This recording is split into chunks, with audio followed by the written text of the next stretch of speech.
اعوذ باللہ من الشیطان الرجیم بسم اللہ الرحمن الرحیم الصلاۃ والسلام علیکہ یا رسول اللہ وعلی آلہ وصحبہ حبیب اللہ الصلاۃ والسلام علیکہ یا رحمۃ للعالمین وعلی آلہ وصحبہ یا سیدی یا شفیع المذنبین۔ میرے تمام دوستوں کو السلام علیکم ورحمۃ اللہ وبرکاتہ۔ ایمان ابی طالب کے آخری حصے کے ساتھ میں آپ لوگوں سے مخاطب ہوں۔ کچھ چند اصولی باتیں میں آپ کے سامنے ذکر کرتا ہوں اور ان اصولی باتوں کے بعد پھر جو درمیانی راستہ ہے وہ میں آپ کو بتاتا ہوں جس کے اندر ایمان کی سلامتی ہو۔ یاد رکھو کہ جتنی باتیں میں نے کی ہیں تو مزید کی گنجائش ہے، یعنی طریقہ تو یہی ہے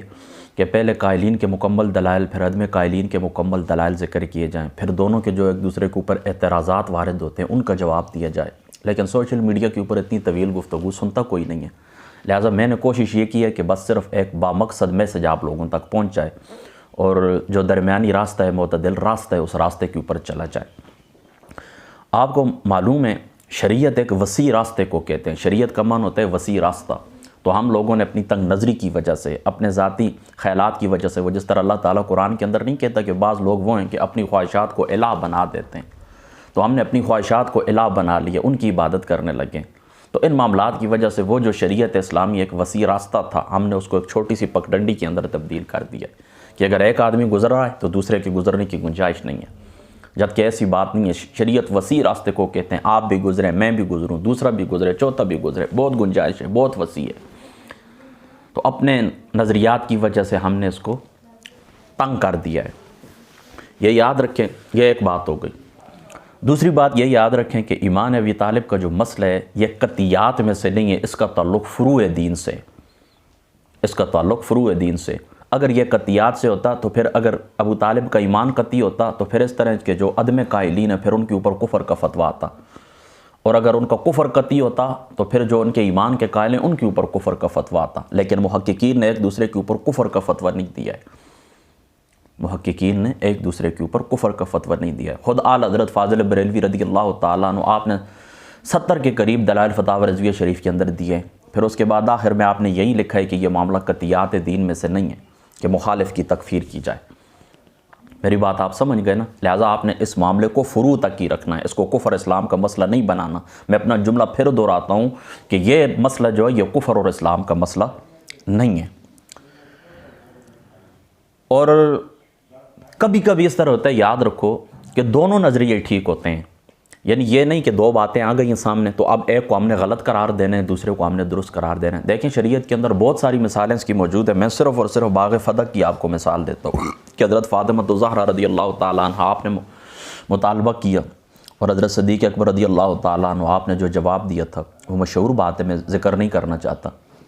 آپ نے حدیث پاک سنائی تھی نا، آقا علیہ الصلوۃ والسلام کا فرمان، تو طویل گفتگو ہے۔ بہرحال اہل سنت کے نزدیک دونوں کے نظریات درست ہے، حضرت فاطمہ الزہرا رضی اللہ تعالیٰ عنہ آپ کا مطالبہ کرنا بھی درست تھا اور حضرت سیدنا صدیق اکبر رضی اللہ تعالیٰ عنہ آپ کا جواب بھی درست تھا۔ میری بات آپ سمجھ گئے؟ تو کبھی کبھی اس طرح ہوتا ہے، معاملہ ایک ہوتا ہے، کئی نظریات ہوتے ہیں لیکن سارے ہی درست ہوتے ہیں، لازمی نہیں کہ ایک کو غلط قرار دیا جائے۔ یہ بات آپ سمجھ گئے؟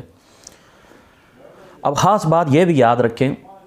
کہ محدثین جو ایڈنگ قائم کرتے ہیں، یہ چوتھی بات اصولی میں آپ کو بتا رہا ہوں، اپنی اپنی کتب کے اندر جو محدثین ایڈنگ قائم کرتے ہیں، یعنی اوپر جو باب لگاتے ہیں نا، باب ترجمۃ الباب، وہ ان کا نظریہ ہوتا ہے، ان کا عقیدہ ہوتا ہے، ٹھیک ہے۔ میں نے آپ کو ایک لسٹ بتائی تھی نا کہ دیکھیں یہ 82 افراد ہیں، اعلیٰ حضرت نے 80 ذکر کیے ہیں، پھر اعلیٰ حضرت کا اپنا نام اور پیر مہر علی شاہ صاحب رضی اللہ تعالیٰ عنہ آپ کا نام بھی ساتھ شامل کر لیں، یہ 82 افراد بن جاتے ہیں۔ تو اس کے علاوہ دیکھیں نا، میں نے محدثین کا نام لیا، یاد رکھیں جہاں پر محدثین نے شرک کا باب قائم کیا ہے یا یہ باب قائم کیا ہے کہ مشرکین کے لیے کسی قسم کی استغفار نہیں ہے وغیرہ وغیرہ، اس کے نیچے ان روایات کو لے کر آئیں، تو ان محدثین کا بھی یہی نظریہ ہے کہ حضرت ابو طالب عدم ایمان کی حالت یعنی ایمان نہ لائے، آپ دنیا سے رخصت ہو گئے۔ اور یہ بات بھی یاد رکھنا کہ بعض لوگ یہ کہتے ہیں اپنی ناسمجھی کی بنا پر، بسم اللہ الرحمن الرحیم، اپنی ناسمجھی کی بنا پر یہ بات کہتے ہیں کہ دیکھیں جی اگر آپ ابو طالب کے ایمان کی بات کریں گے تو شیعوں کو موقف مضبوط ہوگا، لہٰذا نہیں کرنا چاہیے۔ بات اس طرح ہے کہ اگر شریعت اسلامی کو گہری نظر سے دیکھا جائے تو شریعت اسلامی صرف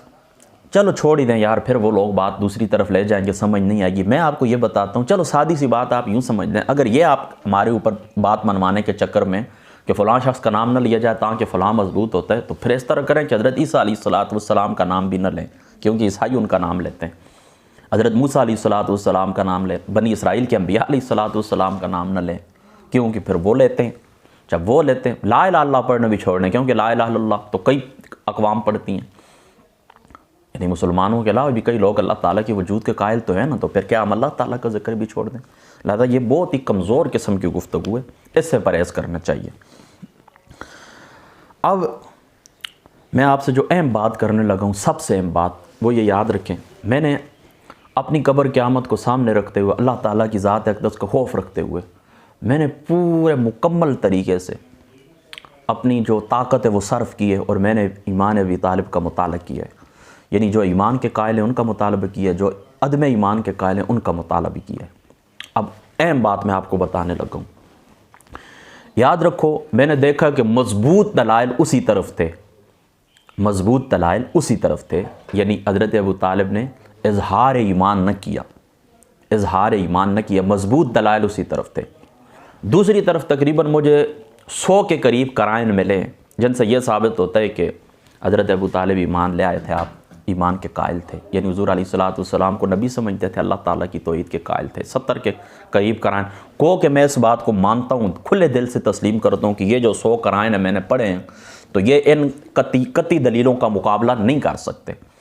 لیکن کم از کم اتنا ضرور ہے کہ ان کے مقابلے کے اندر یہ دلائل اسٹینڈ لیے ہوئے کھڑے ہیں۔ میری بات آپ سمجھ گئے؟ اور دوسری بات آپ کو میں یہ بھی بتا دوں کہ تقریباً 10-12 جید علماء کے جو ہمارے اکابرین محدثین ہیں، ان کے نام بھی میں نے آپ کو گنوائے تھے کہ یہ دیکھیں یہ بھی عدم ایمان کے قائل ہیں۔ تو اب میں فیصلہ کن بات کرنے لگا ہوں، جمہور اہل سنت عدم ایمان کے قائل ہیں، بعض علماء ایمان کے قائل ہیں، اور جمہور اہل سنت کے وہی نظریات ہیں، وہی دلائل ہیں، نظریات کی وہی دلائل ہیں جو میں نے شروع کے اندر آپ کو بتا دیے، اور جو بعض علماء ہیں ان کی یہی دلائل ہیں جو میں نے تیسری قسط کے اندر، جو تیسری میں نے آپ سے نشست کی تھی، گفتگو کی تھی، اس کے اندر میں نے آپ کو بتا دی۔ اب میرا جو ذاتی نظریہ ہے تو میں ایمان ابی طالب کا قائل ہوں، میں یہ عقیدہ رکھتا ہوں، یہ ایمان رکھتا ہوں کہ آپ حضور علیہ السلام کی ذات اقدس کے اوپر ایمان لے آئے تھے،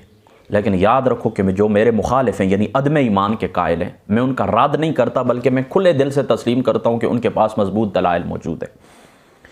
بس میرے جتنے سننے والے آپ تک درمیانی راہ میں یہی آپ کے لیے تجویز کرتا ہوں کہ اگر آپ ایمان کے قائل ہیں، بس آسان سی بات، اگر آپ ایمان کے قائل ہیں تو یاد رکھو اس بات کو کہ جو عدم ایمان کے قائل ہیں ان کے اوپر کسی قسم کا آپ نے لان تان نہیں کرنا ہے، ان کو خارجی ناسبی وغیرہ یہ الفاظ آپ نے ان کے لیے استعمال نہیں کرنے ہیں۔ اگر آپ اس طرح کے الفاظ استعمال کریں گے تو بہت سارے صحابہ کرام، بہت سارے تابعین، اتباع التابعین، صالحین، کاملین اس کی ذات کے اندر آ جائیں گے۔ اور جو لوگ عدم ایمان کے قائل ہیں، جو لوگ عدم ایمان کے قائل ہیں، ان سے میری درخواست یہ ہے کہ جو لوگ ایمان کے قائل ہیں، جو لوگ ایمان کے قائل ہیں، ان کے اوپر آپ نے رافضیت کا فتویٰ نہیں لگانا، کیونکہ اس طرف بھی قرائن موجود ہیں اور اس طرف بھی بعض جید علماء ہیں کہ جو سٹینڈ لیے ہوئے ہیں، جو کھڑے ہیں اس طرف اور ایمان رکھتے ہیں آپ کی ایمان، حضرت ابو طالب کے ایمان کے متعلق ان کا یہی نظریہ ہے کہ آپ ایمان لے آئے تھے، اور ان کے تقریباً 10 نام بھی میں نے آپ کو گنوا دیے، اور ان کے 100 کے قریب جو دلائل ہیں ان میں سے تقریباً 7 دلائل بھی میں نے ذکر کر دیے۔ لہذا آپ نے ان لوگوں کے اوپر رافضیت کا فتویٰ نہیں لگانا، اور حضرت ابو طالب کے متعلق آپ نے کوئی نازیبہ جملہ بھی نہیں بولنا۔ زیادہ سے زیادہ آپ یہی کہیں گے کہ ہمارے نزدیک ان کا ایمان ثابت نہیں ہے، بس، یا اتنا کہہ دیں کہ نبی پاک صلی اللہ تعالیٰ علیہ وآلہ وسلم کی ذات اقدس کے سامنے آپ کا کلمہ پڑھنا ہم تک قوی دلائل سے نہیں پہنچا۔ حضور علیہ السلام کی ذات اقدس کے سامنے حضرت ابو طالب کا ایمان لانا، کلمہ پڑھنا، اقرار کرنا قوی دلائل سے ہم تک نہیں پہنچا۔ بس اتنی گفتگو کریں، اس سے آگے آپ بھی نہ بڑھیں۔ اس کی وجہ کیا ہے کہ یہ جو شخصیت ہے حضرت ابو طالب، پوری زندگی نبی پاک صلی اللہ تعالیٰ علیہ وآلہ وسلم کے دفاع کے اندر انہوں نے گزاری ہے، اور نبی پاک صلی اللہ تعالیٰ علیہ وآلہ وسلم ان کے ایمان کے حریص تھے، آپ کا پسندیدہ تھا، آپ کی چاہت تھی، مرضی تھی، منشا تھی کہ یہ ایمان لے آئیں میری ذات اقدس کے اوپر۔ تو پھر آپ اس طرح ریمارکس دیں گے کہ وہ غلط قسم کے لفظ بولیں گے کہ نبی پاک صلی اللہ تعالیٰ علیہ وآلہ وسلم کے قلب مبارک کو تکلیف پہنچے گی۔ لہذا اگر آپ عدم ایمان کے قائل ہیں تو بس زیادہ سے زیادہ یہی کہہ دیں کہ قرائن قویہ اور قوی دلائل سے ہم تک ان کا کلمہ پڑھنا ثابت نہیں ہوا، اور جو لوگ ایمان کے قائل ہیں وہ ضرور ان کا جو مخالف ہیں ان کا جو نقطہ نظر ہے اس کا آپ نے احترام کرنا ہے۔ اور پھر میں اپنا جملہ آخر کے اندر دہراتا ہوں کہ میں بھی قائلین میں سے ہوں، یعنی حضرت ابو طالب کے ایمان کا میں بھی قائل ہوں، لیکن میں یہ عقیدہ نظریہ رکھتا ہوں کہ جو میرے مخالف ہیں ان کے پاس مضبوط دلائل ہیں، لہذا میں ان کے اوپر لعن طعن بھی نہیں کرتا۔ تو میں نے یہ ساری گفتگو اس لیے کی ہے کہ میں نے دیکھا تھا کہ بعض لوگ ادھر سے بھی غلو کر رہے تھے، بعض لوگ ادھر سے غلو کر رہے تھے، مطلب ان کو نعوذ باللہ من ذالک شرک تک ان کی ذات کی طرف منسوب کر رہے تھے، اور جو دوسرے لوگ ہیں ان کے اوپر رافضیت کے فتوے لگا رہے تھے۔ تو بس درمیانی دیکھیں نا، امتا وسط لتکونوا، اللہ تعالیٰ نے قرآن کے اندر اس امت کو جو وصف بیان فرمایا وہ وصف کیا تھا کہ وسط لتکونوا، یہ امت اوسط درمیانی راہ کے اندر چلنے والی ہے، نہ اس ہاتھ کے اوپر جانے والی ہے نہ اس ہاتھ کے اوپر جانے والی ہے، درمیانی راہ کے اندر چلنے والی ہے۔ بس مجھے غور کرنے کے بعد قرآن اور سنت کے اندر میں نے غور کیا ہے، اسی طریقے سے اکابرین کے جو فتاوی جات ہیں میں نے ان کو دیکھا ہے، سلاطین امت کے اقوال کو دیکھا ہے، تو مجھے اپنی قبر قیامت کو سامنے رکھتے ہوئے جو کچھ سمجھ آیا، جو کچھ درمیانی راہ سمجھ آئی وہ اس کا میں نے آپ لوگوں کے سامنے اظہار کر دیا ہے۔ اور مجھے امید ہے کہ آپ لوگ جو سننے والے ہیں یا میری ذات کے ساتھ جن لوگوں کو تھوڑی بہت عقیدت ہے، انشاءاللہ تعالیٰ آپ میرے اس نظریے کا احترام کریں گے، اور جو مخالفین ہوتے ہیں مطلب اختلاف کرتے ہیں تو ان کا اختلاف بھی میں کھلے دل سے سننے کا عادی شخص ہوں الحمدللہ تعالیٰ۔ اللہ پاک عمل کی توفیق عطا فرمائے۔ السلام علیکم۔